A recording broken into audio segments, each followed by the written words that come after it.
Education system ही एखाद्या driving स्कूलसारखी आपल्याला design करता यायला पाहिजे किंवा असली पाहिजे. ड्रायव्हिंग स्कूल काय करतं, मी मगाशी म्हटल्याप्रमाणे की गाडी काय आहे इथपासून ड्रायव्हर बनवेपर्यंत, लायसन्स मिळवेपर्यंत आपल्याला ते शिकवतात, बरोबर.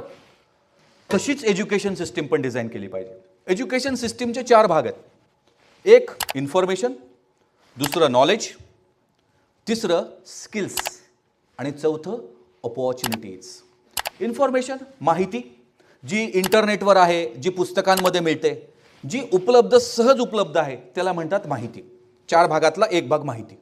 पण तेव्हा तीच माहिती ताकदीचे शिक्षक लोक जेव्हा विद्यार्थ्यांपर्यंत पोहोचवतात तर तेव्हा it gets transformed into knowledge. त्याचं ज्ञानामध्ये रूपांतरण होतं. माहिती जेव्हा एखादा ताकदीचा शिक्षक विद्यार्थ्यांपर्यंत पोहोचवतो तेव्हा त्याचं ज्ञान बनतं, ज्ञानामध्ये रूपांतरण होतं. आता माहिती झाली, ज्ञान मिळवलं.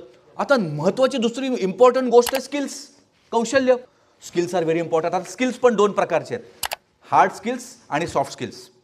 हार्ड स्किल्स म्हणजे काय, टेक्निकल स्किल्स. तुम्ही ज्या ज्या विषयात जाणार आहात, तुम्ही समजा मेकॅनिकल इंजिनियर होणार आहात, त्या विषयातले त्या संदर्भातले जे काही स्किल्स तुम्ही घेणार आहात.